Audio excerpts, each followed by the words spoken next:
SuperTalk Mississippi media production. I'll pre-record on my count. 7, 6, 5, 4, 3, 2. Roll A, fade up on A.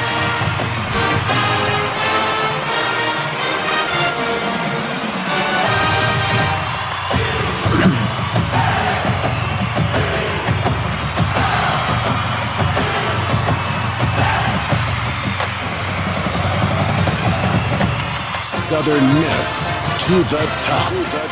You're tuned in to the Eagle Hour. Okay, let's go. Friday edition of the SuperTalk Eagle Hour is on the air. We're glad you're with us. We're broadcasting from the Southern Bancorp studio here in Hattiesburg this afternoon. Bob, Kelly, and Dima, all glad to be with you to wrap up this first week of the new year, SuperTalk Eagle Hour.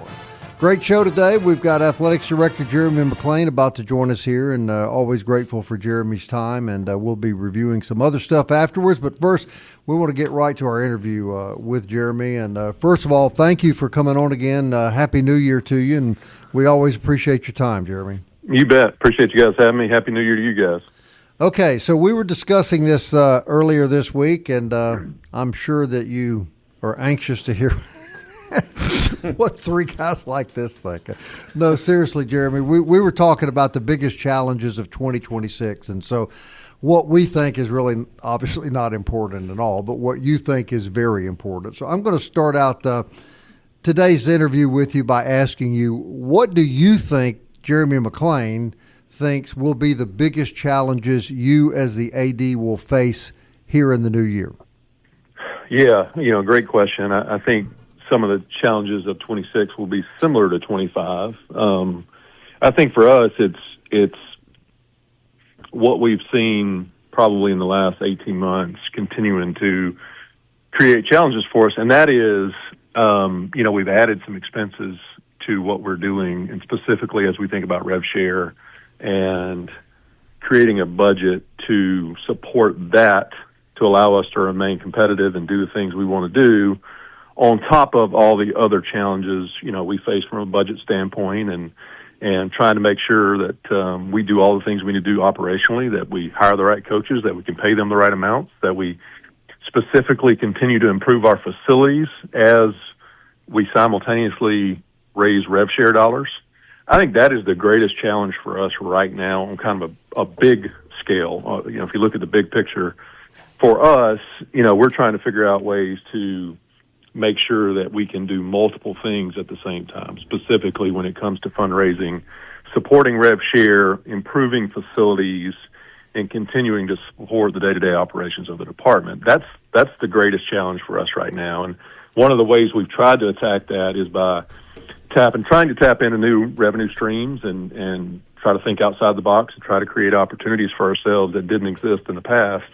And so I think, big picture-wise, that is the greatest challenge for us right now, making sure our coaches have everything they need and that we support them financially the way we need to for them to be successful. Is this becoming more and more difficult every year for schools the size of Southern Miss, Jeremy?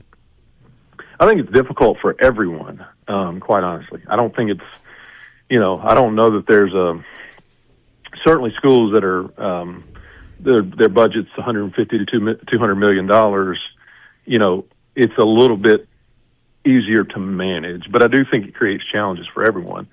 I think if we're talking about budgets from $30 million to $50 million, I think that's where it gets really difficult for a lot of us. Again, we're adding several $million in expenses to budgets that were already tight, budgets that we were already trying to be creative and growing our budgets. And so, I think that group of schools that is, 30 to 50 million, 30 to 60 million are the ones that are getting squeezed the hardest, just because if you think about, a business, if you think about the percentage of dollars that, you're adding to the expense line, it just, that is what has become difficult. So, I think to answer your question, schools our size from a budget standpoint is probably a tougher squeeze than it is for some of the larger schools. Jeremy, how expensive is it to pay for a competitive Group of 5 football team?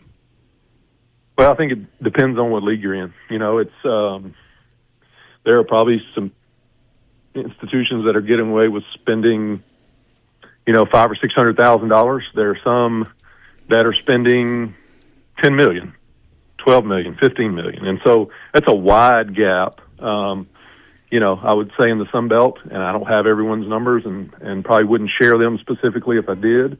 But I think it's anywhere from $500,000 to probably $3.5 million. So it's still a pretty good gap even within the league. And so people approach that differently. It doesn't look, spending more dollars doesn't always equate to success. And so you got to be really smart about how you spend those dollars too. But if you think about that in football and you begin to add men's basketball and women's basketball and baseball and whatever sports you may be supporting through rev share, that number begins to add up pretty quickly. Right. Now I want to ask about Reed Green Coliseum. Here I go, Jeremy. Yeah. Talking about facilities and all that sorts of things. What's the latest? It hasn't changed since last time I talked to you guys. We should see construction fence going up, I would think, by the end of the month. We've got meetings weekly, and so we're continuing to work through fine-tuning details, but we'll see activity this month and this spring. As I think I've mentioned to you guys earlier, we'll start on the south side of the building. They'll start doing some dirt work and things during the season and trying to prepare, and then when the season's over, when commencement finishes, probably in May, they'll move inside the building and start some work there too. We'll actually shut down Reed Green during the summer, so our teams will have to be a little creative in how we practice during the summer and ask for some favors from some people in the community and in the area to get our work in. But we'll have to shut down Reed Green entirely throughout the summer, probably well into September when we start getting ready for the next following season. So yeah, everything's moving forward. None of that's changed. It's still, as I've told you guys before, it's about a $42 million project. And like any project, you're trying to squeeze all you can out of whatever that budget is, and so we're certainly trying to do that, and have fine-tuned some things, but haven't made any significant changes to kind of what our initial plan was, and so we're excited about getting that started, but should see activity. I think you'll see activity this month throughout the spring that will ramp up as we move forward. Let's talk a little bit about football now. It was documented, of course, that Louisiana Tech now in the league, so that game with the Bulldogs is a conference game now in 2026, and there was kind of getting word that there might be a replacement on the horizon, maybe from the West Coast. Can you bring us up to date on the scheduling situation? Well, don't believe everything you hear, Kelly. Okay, cool. So, number one, Louisiana Tech's not in the league yet. So they've still got work to do. They're working, going through the process with Conference USA. So that has not been finalized. We do, if they join the league, we will have an opening, obviously, home game. We are working with several people on that solution to that to make sure that we get to 6 home games, and we'll start another home and home with most likely a group of 5 institutions. So we have several things we're working on there. Nothing's finalized, and we're kind of waiting on all that to get wrapped up with Louisiana Tech, while in the meantime negotiating some opportunities. And obviously, as you would imagine, there aren't a lot of opportunities out there, right. 8 months out. But we do have a few irons in the fire. Feel good about getting that done here pretty soon. Have you ever thought, Jeremy, about, not like you don't have other things to worry about, but downsizing MM Roberts Stadium? Is that on the discussion board anywhere? It's really not. Depends on what you mean by downsizing. I've certainly, we've had discussions about tarping part of the upper deck. I've had people ask me that question. Let's put it that way. Okay. I certainly think, on certain dates that would make a lot of sense. But on certain games, we had 2 games last year where, we weren't 100% capacity, but we were really full. And so that's really not on the docket as far as quote unquote downsizing. There might be an opportunity for us to be creative in the future to try to consolidate some areas, but not an investment of significant capital dollars to downsize. I don't think that makes sense for us. All right, we're talking to Athletics Director Jeremy McClain. Jeremy, can you stick around one more segment with us? Yeah, absolutely. All right, then we look forward to continuing that conversation on the other side of the break. And as we head into the break, remind you about Dickey's Barbecue Pit. They're sponsoring this segment of the program. It's a great place for a weekend meal with your family, or a great place to cater your next event. They do a fabulous job catering at Dickey's Barbecue. So if you have an event coming up, be sure that you keep Dickey's in mind. And as we head to the break, Forest Health reminds you that it's the new year. It's time to get a physical and make sure you take care of the most important player on your team, and that's you. Get that physical today. Talk to your doctors about a good diet, an exercise program, all the things that you can do to make 2026 a healthy year for you. Forest Health can help you with expert medical care closer to home. ForestHealth.org. And my word, are we so fortunate to have Forest Health here in our community. More to come with Athletics Director Jeremy McClain. Other side of the break, you're tuned into the Super Talk Eagle Hour.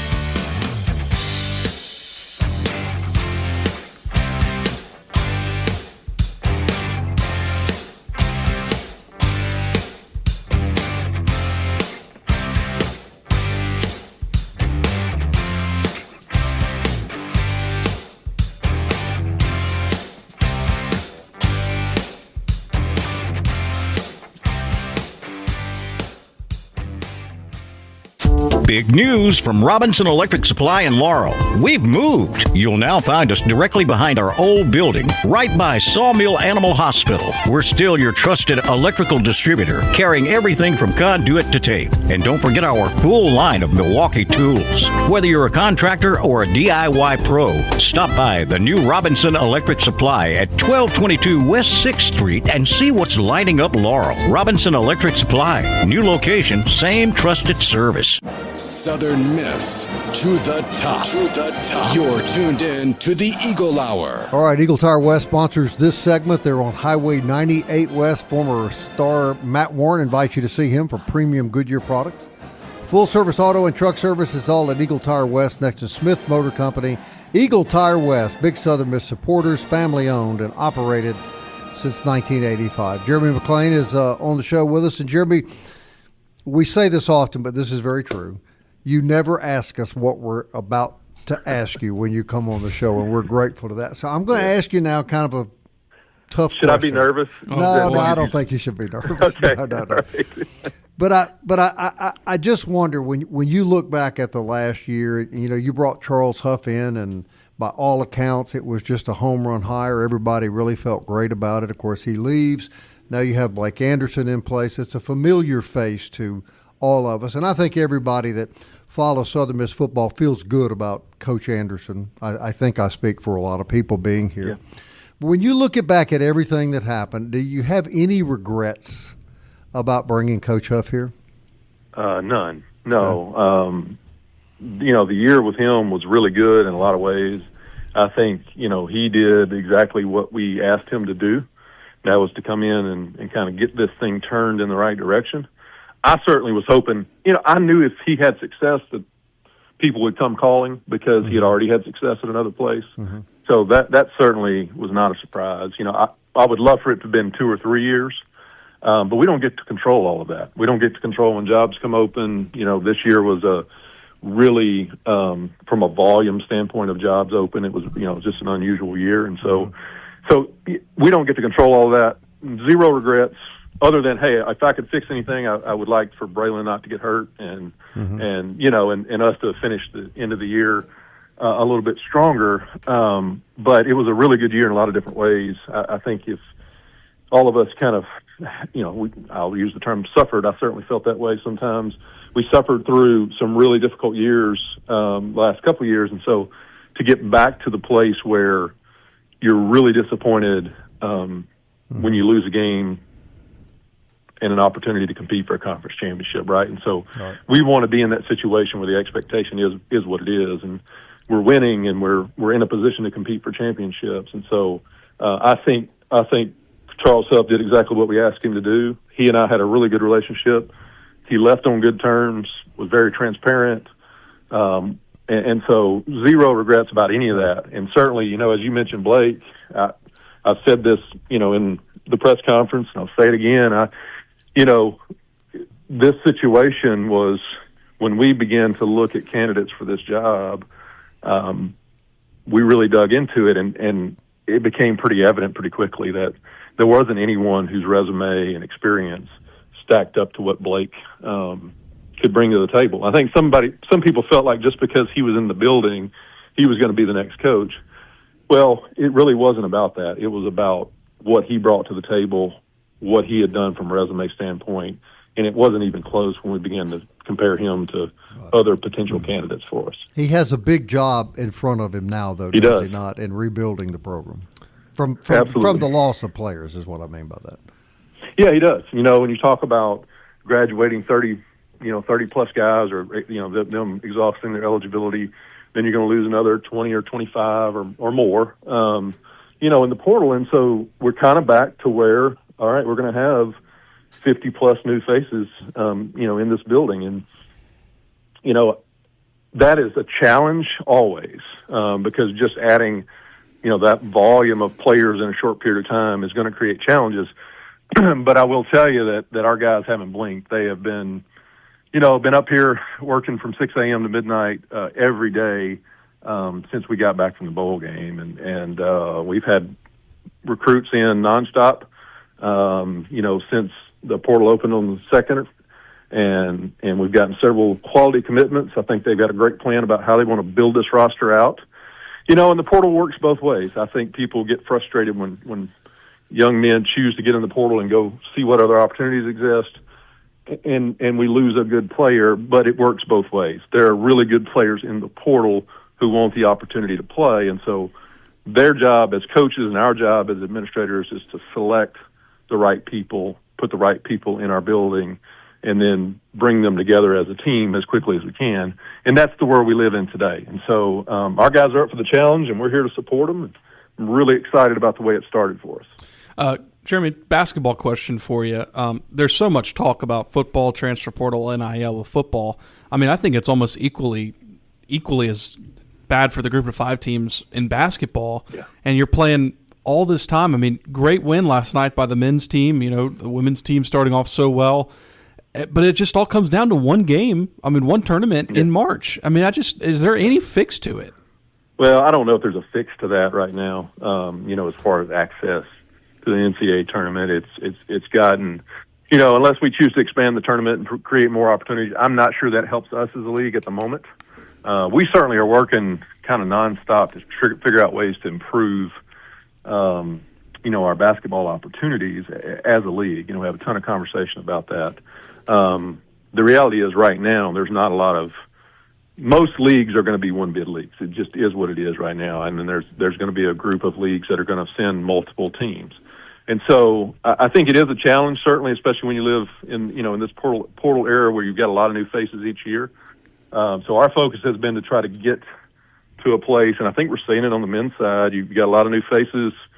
Jay played a lot of guys early in the year, probably lost a couple of games we shouldn't have or wouldn't have had we been had more time under our belt. But now we're seeing them begin to play a little bit more as a team, begin to create some identity. And so what you want is to try to make sure that you're playing your best basketball in February and March. And to your point, Dima, right now the focus is on being as good as you can be at that point, because that is our access point right now. And, and we're going to continue to chip away at that as a league and on our campus. But it is an uphill battle right now when you think about access into the NCAA tournament. Yeah. Jeremy, very few people would argue, of course, the results on the football field obviously were much better than last year, but I'm always kind of a money guy. Did the success on the field equate the same way at the Southern Miss athletic cash registers? It was a really good year revenue-wise for us, and, in part because we had success, in part because our schedules was set up in a way that we had a really, really favorable home schedule as far as attendance and interest, especially early in the year. I think those things paid off for us. I think we've seen some uptick in different ways, from a retail standpoint. We've seen an uptick. We saw, an uptick in just people in the building or in the stadium overall. And so, yeah, it was a good year in that regard. Certainly those are things that we want to continue to improve upon. You mentioned the stadium earlier. Obviously, I would love to fill it up every weekend. We realize that's a challenge right now, and I don't mean on our campus. I mean across the country. So we have to be really smart about how we drive that revenue, how we create those opportunities, and whether it's creating new premium spaces and things that people can enjoy a little bit differently for us. I think it really is about trying to kind of think outside the box. But to answer your question, it was a good year from a revenue standpoint, one of the best years we've had in quite some time. One thing I think got overlooked, Jeremy, in 2025 a little bit, you tell me if I'm wrong, but that is the success of the golf program and how things really improved once you got that facility built. That's a real success story there, is it not? It is, and I think it's of course, the women won the conference championship. The men had a really good year. They're off to a great start. Both of them off to a great start in the fall this year. And I do think it kind of speaks to coaches doing things the right way and running their programs at a high level. Both of those guys do a great job. But adding that facility, the development piece of that, the recruiting opportunities that it creates for us has really kind of allowed us to take the next step. And it kind of goes back to the facility point we made earlier. We have to do all these things we're doing and still remain focused on trying to improve our facilities. The truth is, and I'm not going to say anything that is going to offend anyone or is going to surprise anyone, we got behind at some point in facilities over about a decade period. And so trying to play catch up is not a lot of fun. And so, but we're continuing to try to chip away. It's basketball now. It's going to be baseball soon. It's going to be, we're investing obviously in golf. We're doing some things at soccer and tennis, and we're trying to continue to chip away. And so, but I think the facility piece is still really important when you talk about building a program the right way. And that is a great example of what kind of impact it can have.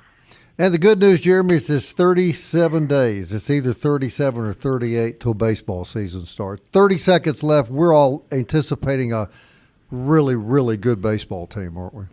Yeah, I'm really excited about what we've seen. I'm excited about our schedule. It's going to be really challenging. As you guys know, doesn't take long to look at that non-conference schedule and see that. But that's what we want. We want to create an opportunity to put ourselves in a position to be on that national stage and get in that large bid if we don't win the conference tournament. And so obviously that's been our plan for several years and feel like we found a good rhythm with that. But really a challenging schedule. I like what we've seen from a roster overall. Guys that are coming back and then new faces. Part of my, one of my favorite parts of the year are the first few weeks when we get to see several guys get an opportunity and see who steps up and kind of takes home some important roles for us. And so that'll be fun for me to watch. It's always, the development piece is really fun to see, and I think our baseball program does that as well as anybody. As always, Jeremy, we really appreciate your time on the SuperTalk Eagle Hour. Thank you very much, sir. Appreciate you guys. Have a good one. Thank you. Right, Jeremy McClain, everybody. When we come back, we'll analyze this interview and share our thoughts with what we just heard. Stay with us.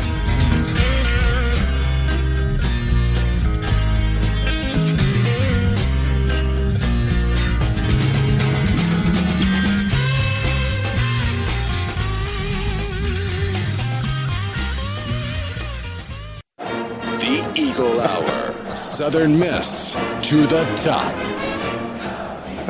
DBAT sponsors the third segment of the SuperTalk Eagle Hour. Great place for baseball, softball training. You know about it.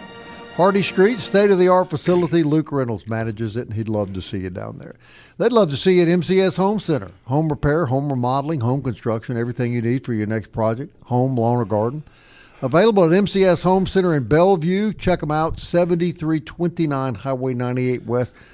Is there a nicer guy in the world than Hank Lott who owns MCS Home Center, Kelly? No, and I don't think so. Even if you had a leaky roof, they could probably tell you. Today would be the day you'd know, yes. right? Yes. I wonder if they could fix it faster. Yes. and I do want to thank Rex for waking me up at 6 o'clock this morning. Oh, yes. To tell me about a tornado in Louisiana. That was very grateful to you. I think it was in Kokomo, which is about 30 miles from my house. Yes, I know. 6 o'clock. I know. Yeah, I heard that tornado went through Louisiana and caused $28 worth of damage. Well, I looked at on the weather and it said a 20-mile-an-hour storm, and I said, Is that a tornado? 20 miles an hour? You had to wake me up at 6 o'clock to tell me this, right? Hey, the SuperTalk Eagle Hour podcast is up and running for you. Apple, Audible, Spotify, Stitcher, TuneIn, YouTube, Alexa, or Siri. Play the SuperTalk Eagle Hour. All right, guys. I want to thank Jeremy McClain for coming in. A couple of things that I took from the conversation and that I appreciate his honesty. No regrets about football, even though it turned out the way it did. No regrets. And January is when we're going to see construction on the basketball arena. What did you guys take from the conversation that jumped out at you, maybe? Well, I'm glad to know that the plans for the basketball arena will start at the end of this month. No, I'm just kidding. I want to go back to what he said at the end there. And I think he was getting into Kelly's point because I think a lot of people might be like, Kelly, why did you ask if he's going to downsize the football, stadium, whatever?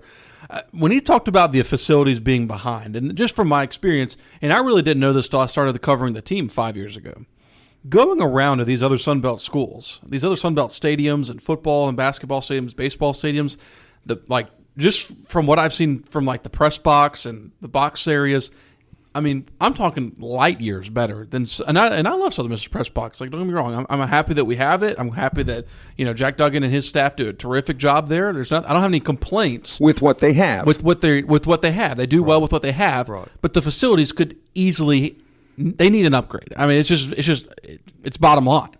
And I think him kind of admitting that was interesting, that we got behind and we're having to play catch up. And in the midst of playing catch up, we're also having to pay for all these college athletes. It's tough, man. That's a tough task. Well, the idea about the football stadium is by downsizing it. But like one of the things I'd like to see is have every seat be chair backed. Okay, now I know that there's expense involved, and if you talk to AI, Chat GPT or whatever, it'll tell you that would reduce current capacity at MM Roberts by about 20%, which would take it down to about 28,000. But if you chair backed all the seats, and it even created a picture of what it did look good. It did, yeah, it looked really good with like all gold, back, chair back seats. Just an idea, to make it look better and make seats more at a premium. When there's fewer tickets to be had, you can charge a little bit more for those tickets and sit the games and come. Or what about naming corporately the stadium like a lot of the other? I think that's against state law. Oh, is it? Okay. Yeah, I think that's the reason that you haven't. Well, then the legislators, unless they want to cough up some money, then I think they need to change that law. They're happy. Ole Miss is doing great. Yeah, I was about to say that's all they care about. I hardly think they're up there thinking, "Man, how should we improve Southern Miss's football?" No, I don't think that's a thought on their mind. Now, he said something toward the end of the interview. We didn't have time to follow up on it, but did I hear him right? He made mention of improvements at the Pete on the horizon. Yes, and we have heard reports of that. What they're wanting to do there. I would expect that to be 5-10 years down the line because I expect it to be about 30 until the Reed Green is done. Yeah, no, that needs the basketball arena needs to be finished first in my home. You know how there will be nobody happier in Hattiesburg than Jeremy McClain when they cut the ribbon on that thing. Oh, he will. Well, he'll probably start crying. The first thing that has been done or they're in the process of doing is fixing the roof because of the leaks. But one of the other things was to get it strong enough to where it could support a hanging scoreboard, which would have the little TV screens in it, because we're still using the high school scoreboards essentially from... Right. Well, Bob, you and Angela, when you dated at Southern Miss 112 years ago... It looked exactly like it does. Yeah, so... Listen, we graduated there, our daughter graduated there, and it's looked exactly the same for everybody. So. I'll tell you one thing. I don't mean to complain, and this is probably not the number one issue with Reed Green Coliseum, but how much money does it really take to put some barriers up in the urinals? I'm serious. I'm just wondering. It cannot be that much money. I mean, I'm telling you, nobody uses the urinals. When I use the restroom, this is totally weird, I know, but when I use the restroom at Reed Green Coliseum, every single person goes in the stall. Well, I don't think they really need barriers when they're charging $12 for a Coke. You're not going to have to go to the bathroom. There was a couple of years ago, there were literally some wooden doors on some of the stalls at the football stadium bathrooms. Those used to be troughs, Yeah, and we're not. Look, we get it. I mean, it takes money, and if there's no money, it's easy to say what you ought to do if you don't have the money to pay for it, right? I guess. Right? And you talk to Doesn't different. seem that hard to me to put Back to barriers what up, I asked. yeah. What do you hear is the long range plan for the Pete? Oh, well, I mean, at least what I heard, and of course this is nothing confirmed, kind of just speculatory, Right.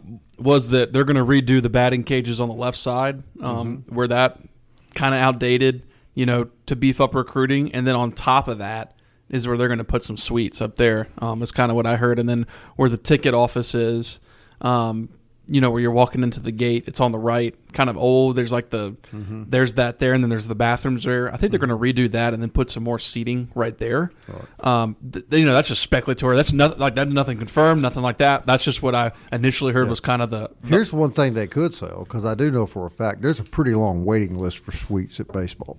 Yeah. You could build suites tomorrow and sell them the next day if you could build the suites. I think you've got to be really careful with baseball, though, because right now tickets are at a premium. Yeah, I'm for maybe increasing suites and things like what you said, the batting cage.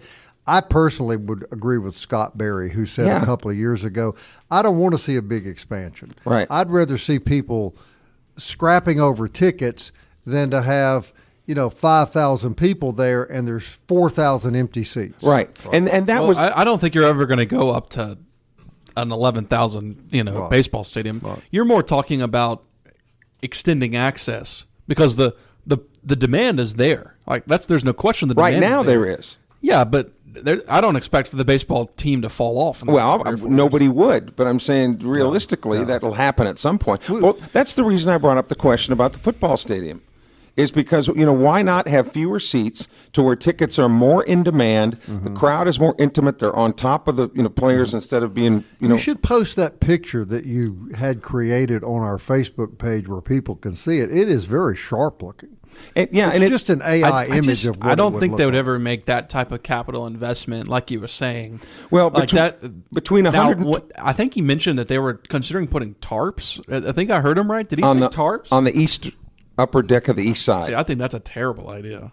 Yeah. I think that should not anywhere the be Raiders near. do that in the NFL. But they put a tarp up on. Well, they did. I don't know if they do now. When they were in L.A. Yeah, I don't know if they do it now that they moved to. I don't know. Las But Vegas. again, all according to Chat PT or whatever, every one of those chair back seats would be between $120 and $200. You put in $38,000. It's about mid $4.5 million, to do that. I just don't think they would do it. No, and like you said, maybe a lot bigger fish to fry. But I'm just saying that. Would they take down the upper decks? Why That'd not? probably add another $10 million. Sounds like Lee Applewhite needs to put in some overtime. But actually, come up with $4.5 million for new seating. Kelly wants. Actually, with that seating though, you wouldn't have to tear down. All you're doing is getting rid of the bench seating And putting putting in chair chair backs backs, everywhere. which does require more space. So you'd still be using the same space. You would just have fewer seats because of the chair That's back. kind of what they're doing at the basketball arena. I think a section of chairbacks would actually be the best. Not having the whole stadium be chairbacks. But you know what South Alabama does? Like on the home side, that whole side is chairbacks, and then on the visitor side, it's benches.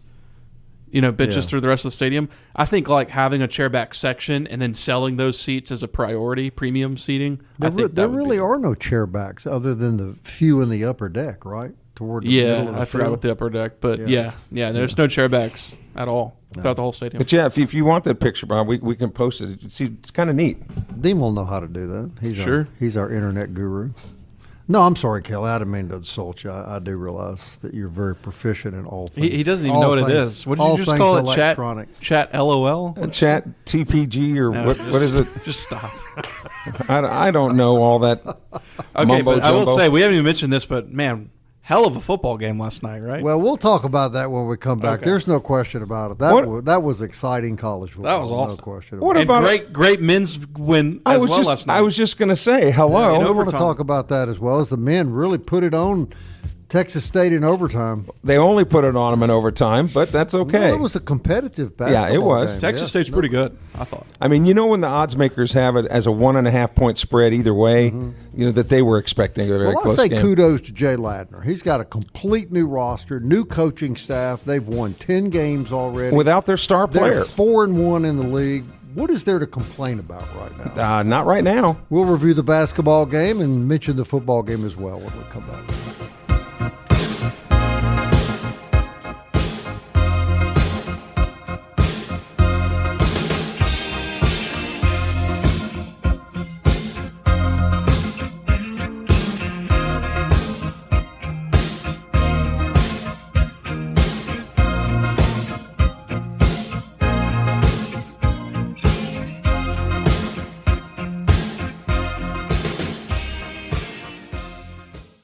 Big news from Robinson Electric Supply in Laurel. We've moved. You'll now find us directly behind our old building, right by Sawmill Animal Hospital. We're still your trusted electrical distributor, carrying everything from conduit to tape. And don't forget our full line of Milwaukee tools. Whether you're a contractor or a DIY pro, stop by the new Robinson Electric Supply at 1222 West 6th Street and see what's lighting up Laurel. Robinson Electric Supply. New location, same trusted service. You're tuned in to the Eagle Hour. The Eagle Hour. Southern Miss to the top. Fourth segment sponsored by 4th Street Bar and Grill. Never guess why. Great place for this weekend. It's going to be a lot of great football this weekend. A good game tonight. Tremendous NFL football all weekend. 4th Street Bar and Grill would be a good place to check that out. Thanks to Genesis of Hattiesburg, Mo Bay Beignet Company for joining us every day on the Eagle Hour as well. All right, guys, I tell you, I thought a really solid win for basketball last night. The men are now 10-7, 4-1 in the league. Kelly, they're putting themselves in position here to be in good shape going down the stretch. And they've got Louisiana Monroe tomorrow, which could put them 5-1. Yep. True. The scheduling gods have smiled upon Southern Miss, and when you take into account that when you look at the Eagles' schedule, they do not play Georgia Southern at all during the regular season, which Georgia Southern appears to be right there with Southern Miss, at least right now, two of the top teams in the league. So they'll have to go back on the road again and play some tougher teams, quite frankly. I was going to say, I think they should win tomorrow by all intents and purposes against a struggling ULM team. Really, to me, when we're really going to know, and Scott Watkins said it yesterday, the day before, they all run similar to me. But at Troy next Wednesday will be a telltale sign to me of where this basketball team is. I'm efforting to get Craig Stevenson of AL.com back on the show to talk about South Alabama and Troy, trying to hear from him on their basketball team. So I think that's going to be a huge game for them. But we can't agree that right now it's going well. Yeah, Dylan Brumfield had a few hiccups. Last night had a couple of turnovers that he just lost concentration for a second, had the ball stolen, some easy layups. But there were other times when he took it to the hole and then drew attention, got double teamed, and then passed it off to to Izzy or anybody else underneath there to get some. Weeks had another good game underneath. So they're doing just enough. I like Tyleik Weeks. He's a player. I like him. So question here, guys. You guys know more about basketball than me. Brumfield, for example, he got his fourth foul last night with about 7-8 minutes left in the game, and normally you immediately bring him out. They left him in the game. Is that a sign of maybe the injury at point guard and that really Brumfield is the guy that has to fill that role until the injured player gets back? Yeah, I think so. Especially, I'm with you. Normally, you get a fourth foul with, I think it was 8.5. I think it was almost 9 minutes. There's a lot of time left. So once that happens, you normally come out of the game. You don't come back in the game. He came off 2 the minutes. floor. He thought he was coming out of the game. And they sent him back Jay in. said, "No, you're in." So it has to be some depth concern there. Outside of him, I'm trying to think of the roster. Maybe Izzy Hart, but there's not really another ball handler that they have that can consistently move, because Texas State started to press a little bit. I'll tell you what they really have to be happy about is that you've got your, Isaac Taveras is still injured. He was the guy, right? He was the guy. So now you don't have the guy, but there's been no sense of panic, and you lose the guy right before conference play, and these are the ones that count. And the other guy, they reshuffled the deck a little bit, and they appear to be no worse for the wear. So if they're playing this well without Taveras, how good are they going to be once he returns? Or what is the expectation as to how well Taveras will play once he returns after being out for 5 or 6 weeks? Sure. Yeah. So, all right. Pretty good football game last night between Ole Miss and Miami. We don't obviously cover Ole Miss, but being a guy from Mississippi, it was pretty cool to see a Mississippi school playing that late in the year. And I thought Herb Street said something at the start of the game that I agreed with him 1,000% when he said how refreshing this is to have different teams playing in the college playoffs. And he was talking about it's not Alabama and Georgia and Ohio State and the Clemson and the same 4 and 5 schools. Do y'all agree? I think it is refreshing to see new schools. As evidenced by the number of people that went there to cheer for Ole Miss. And I think that's the one good thing about NIL. Like, NIL is the reason Ole Miss is competing. NIL is the reason Miami's competing. And Indiana. And I think the 12-team playoff has been a wide success. I mean, just some phenomenal games. I expect another terrific game tonight against with Indiana and Mendoza and Cignetti, who I compare Cignetti to the next Nick Saban, basically, of the way he coaches his football team, against Dan Lanning, who Indiana beat earlier this year out there in the Peach Bowl. And I really think whoever wins that game is going to win the national championship. I don't think Miami really has a chance to beat either of those teams, but I would have thought that if Ole Miss would have won last night. But, yeah, phenomenal football game, and – I'm really excited to see the future of the playoff and with NIL starting to balance the playing field. But you agree, refreshing to see some different schools get to play. Sure. Yeah. And the Nielsen ratings agree with you too, Bob, because everything is about ratings and money, and the ratings are up between 12 and 17%. Well, that was pretty electric stuff last night. Yeah, man. That really, was really good one football heck game. of a football game last night. Who do you like tonight? Indiana's the man, and to be the man, as Ric Flair used to say, you got to beat the man. And right now, Indiana's the man. Although it does worry me that they've already beaten Oregon once. That's tough to do. Oregon's no pushover. No, I'm going to say I think I like Oregon tonight just because it's so hard to beat a team twice. Yeah, it is. And I just think Oregon can press Indiana. A little bit then who differently would you than Bama cheer can. for? Oregon versus Miami? Yuck. Mario Cristobal versus Oregon is a pretty good story, though. I am right now pulling for Indiana. Me too. I'd like to see I'm pulling for Southern Miss to beat ULM tomorrow. Good answer. Let's see if it's up there. All right. Our thanks to Jeremy McClain. We'll get you a full show coming up next week, and there's always plenty to talk about. We thank you very much for listening. Hope you have a happy, safe, and dry weekend. Until Monday, Southern Miss. To the top. Time keeps on slipping, slipping, slipping into the future. I wanna fly like an eagle to the sea. Fly like an eagle, let my spirit carry me. I want to fly like an eagle till I'm free. I go through the revolution. A SuperTalk Mississippi media production.